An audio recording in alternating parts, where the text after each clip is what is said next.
All right, it is cold. I am not feeling great, but we're gonna roll on with this for a little bit because I gotta wait for a ride. We had the double UFC event this weekend. UFC 206 was really, really good. If you did not see it, go see it. Fight of the Year candidate between Du Ho Choi and Cub Swanson. Fantastic stuff.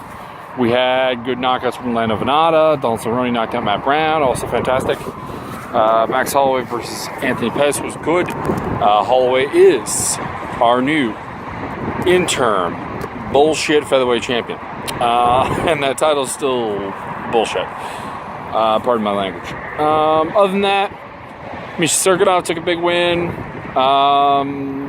We saw some other good stuff. Particularly, I think a couple guys really changed the outlook of them, what they can be. I'm looking at Dustin Ortiz, Andrew Sanchez, a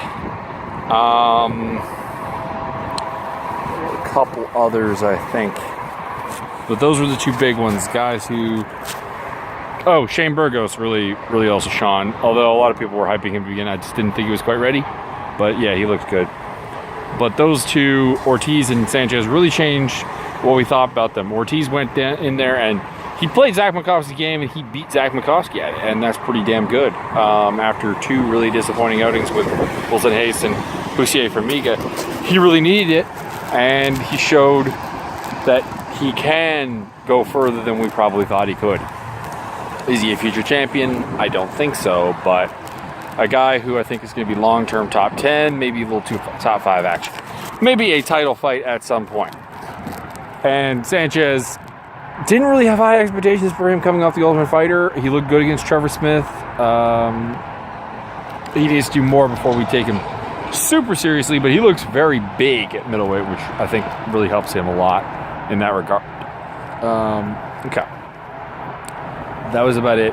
Derek Lewis versus Shamil Abdurakhimov was terrible, as anyone really kind of knew if we went beyond the first round. Francis Ngannou also, big submission victory for him, showing off some skills that honestly we kind of didn't know he had. So he continues to be one of the very bright prospects at the heavyweight division. So we got a Bellator coming up this week. It is 1, 2, 3, 4, 5 fights, of which only one is supremely interesting, but we'll go through them. It's in conjunction with the Bama card, which I have. I'm probably butchering his name, but I think Tom Duquois will probably win. I'm probably butchering that. Kind of a big prospect fighting in Bama right now. He'll probably win. And the other one I noticed was Ronnie Mann fighting Martin Stapleton. I'm actually kind of excited by that fight. Two guys who are like just they're just good veterans, stepping around forever. I'm going with Ronnie Mann to win decision in that fight. Anyways, let's go to the Bellator fight card, which has Muhammad King Molawal versus Satoshi Ishii, James Gallagher versus Anthony Taylor, Daniel Weichel versus Brian Moore. That was supposed to be Paul Redmond, which would have been a much better fight. Helen Harper versus Bruna Ellen, and Shea Walsh versus Luis Tosta. We'll start with Walsh versus Tosta. Not much to stay here. Two kind of journeymen, taking Walsh to win a decision. You know, hometown crowd to a certain extent. Feels like they think he's supposed to get the win here. I think he probably will. Helen Harper versus Bruna Elna. Two ladies, very, very young in the career. I believe a combined 8 fights between them. 4-1 and 2-1. I'm going to go with Harper, the 4-1 fighter, to win a unanimous decision in that fight as well. I've seen enough of her to think that there's some promise there, whereas Ellen is really a completely unknown commodity to me. So it's always difficult when that is the case. Daniel Weichel versus Brian Moore. Like I said, this was supposed to be Daniel Weichel versus Paul Redmond, which would have been an interesting enough fight. One which Weichel would have easily won, and this is the problem, that Weichel's really one of their big, like, been around forever, fought kind of everyone. Probably not really a champion material, but a fantastic fighter, supremely well-rounded, very tough, very good at finding your weaknesses. Would have ground against Redmond, who's next to him, a very difficult guy to finish, and probably would have taken a decision there. Here, I mean, the problem is he could submit Brian Moore, he could TKO Brian Moore, he could do both, and I mean, what is more likely? I'm going with the submission.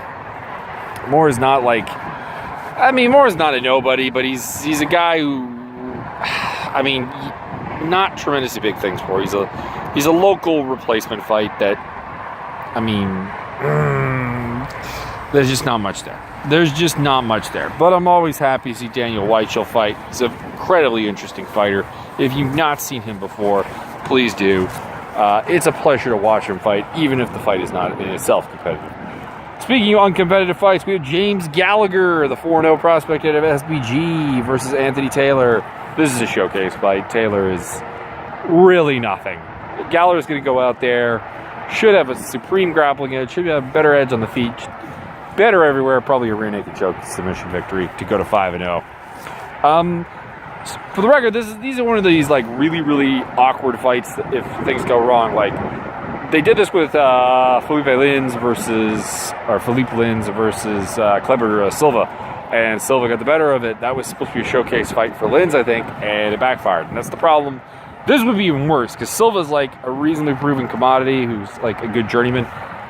This is real early, and that's always the risk. King Mo versus Satoshi Ishii. There's no reason to pick Ishii in this fight. Ishii is like, you can get some geese there as I fiddle around with my coat. Ishii is, I mean, he's a notable name on anyone's list. He's a guy with an outside of MMA very accomplished background. Judo, I do believe, might be wrestling. Is it wrestling or judo? Can't believe I've forgotten that, but it's one or the other, like Olympian style.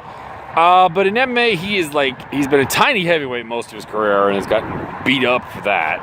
He's just not supremely athletic in a lot of ways. Defensively on his feet, very suspect. And he seems to want to throw. Like, that's the other thing. He seems to want to trade with you, and that's a terrible idea. I historically don't want to trust King Mo, who's an amazing athlete, very good wrestler, although the athleticism is starting to fade. His boxing is good offensively, but there's some serious defensive problems there. But Ishii's not the kind of guy to knock him out, to clip him, to put him down. I got to go King Mo all the way. I could see it going the distance, but I'm going to say a TKO for King Mo over Satoshi Ishii. Again, I mean, this is kind of the problem. Like, people hated the Bellator tournament format, but I liked it because it gave me, like, a lot of good fights, interesting fights. Recently, it's been, like, a lot of, like, every fight on this card is, like, showcase, basically. Like, it's Weichel's showcase. I mean, I guess King Mo, she's not so one-sided that it's a showcase, but really it's a showcase to get King Mo back on track. Moving on, I mean, Gallagher, showcase fight. The ladies might have some competitiveness to it. That one's reasonable. And then you go further down, and I think Walsh versus Tosa, I think is his name. Just nothing really there.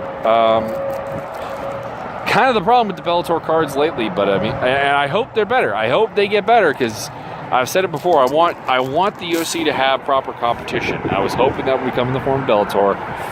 It's not really. I was hoping it would come in the form of WSOF. No.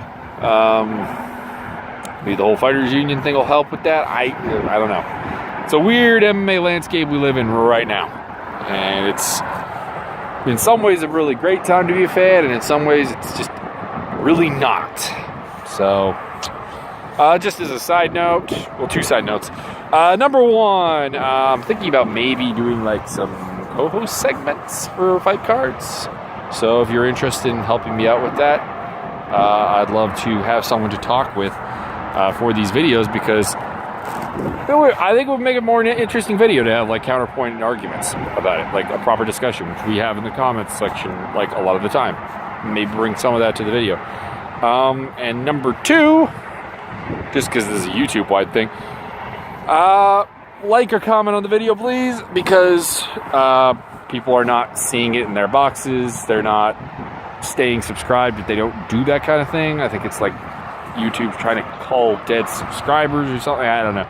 It really, you would think it wouldn't affect me because I'm such a small fish in this large YouTube pond that wouldn't matter, but just to make sure, it would be good to do so. Let's just throw that out there. Anyways, that's my video. Usual links at the bottom, and have a lovely day.